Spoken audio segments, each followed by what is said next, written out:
उस देश के वासी हैं जहां रोज ही दंगा रहता है, जहां आम आदमी सड़कों पर आधा सा नंगा रहता है। इस हाल में भी, इस दौर में भी हर दिल में तिरंगा रहता है। मंच पर सभी गणमान्य व्यक्तियों को मेरा नमन। आज मैं अमनप्रीत राज्य पंजाब का नेतृत्व करते हुए आप सभी के समक्ष विषय देशभक्ति एवं राष्ट्र निर्माण पर अपने विचार प्रस्तुत करने जा रही हूं। महोदय, विषय पर चर्चा करने से पहले यह जान लेना आवश्यक है कि देश, देशभक्ति और राष्ट्र निर्माण आखिर है क्या। तो देश पृथ्वी का एक अलग भूभाग है जिसके कई प्रांत, कस्बे, गांव आदि होते हैं। देशभक्ति अपने देश से प्रेम करना और सदा उसका कल्याण सोचना देशभक्ति या राष्ट्रभक्ति कहलाता है। राष्ट्र निर्माण की जब हम बात करते हैं तो वस्तुतः हम उसे भारत के परिप्रेक्ष्य में लेते हैं। मैं भी इसी को आधार मानकर अपनी बात रख रही हूं।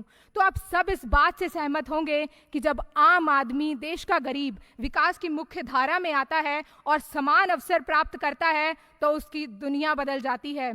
जब स्ट्रीट वेंडर को बैंक क्रेडिट प्रणाली से जोड़ा जाता है तो उनमें भी राष्ट्र निर्माण में भागीदारी की भावना आती है। जब दिव्यांगों को ध्यान में रखते हुए सार्वजनिक स्थान, सार्वजनिक परिवहन और अन्य सुविधाओं का निर्माण होता है, आज़ादी के 70 वर्षों बाद जब उन्हें सांकेतिक भाषा मिलती है तो वह आत्मविश्वास महसूस करते हैं। जब ट्रांसजेंडरों को कानूनी सुरक्षा व पद्म पुरस्कारों से सम्मानित किया जाता है तो समाज और संविधान दोनों में उनका विश्वास मजबूत होता है। राष्ट्र निर्माण का सही वास्तविक अर्थ है नागरिकों का चरित्र निर्माण व उनके व्यक्तित्व में निखार। महोदय, देश के स्वतंत्र होने के बाद ना हमने कोई सपना संजोया था, ना कोई लक्ष्य तय किया और न ही राष्ट्र निर्माण की कोई नीति बनाई। बिना नीति कर हम बड़े बड़े उद्योग इत्यादि लगाने व वैज्ञानिक स्तर को बढ़ावा देने में व्यस्त हो गए। हम यह भूल गए कि कोई भी देश उतना ही सुरक्षित है जितना कि उसके नागरिकों का चरित्र। अतः नागरिकों के चरित्र निर्माण के बिना राष्ट्र की उन्नति संभव नहीं।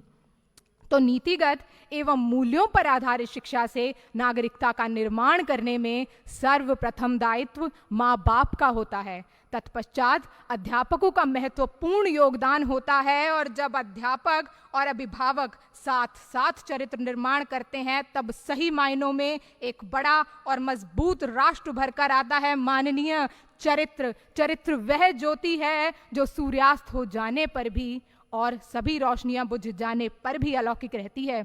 हमारी राष्ट्रीय शिक्षा नीति 2020 का उद्देश्य भी स्कूली और उच्च शिक्षा में परिवर्तनकारी सुधार लाना है और इस प्रकार भारत को एक वैश्विक ज्ञान महाशक्ति के रूप में आकार देना है। यह इसलिए भी जरूरी है क्योंकि भारत की 40% आबादी 18 से 35 वर्ष की आयु में है और ये महत्वपूर्ण है कि उन्हें उचित शिक्षा दी जाए ताकि वह अपने क्षेत्र में विशेषज्ञ बन सके और इस प्रकार राष्ट्र निर्माण में अपना योगदान दें। महोदय, भारत के नागरिक होने के कारण यह हमारा कर्तव्य है कि हम भारत की विरासत और संस्कृति के प्रति जागरूक हों। इसीलिए युवाओं को राष्ट्रीय एकता को बढ़ावा देने में भाग लेना चाहिए। हमारे तो शास्त्रों में भी कहा गया है, एकयम बलम समाजस्य तत् अभावे से दुर्बलः तस्मात् एकयम प्रशसन्ति दृढ़म राष्ट्र हितैषिणः।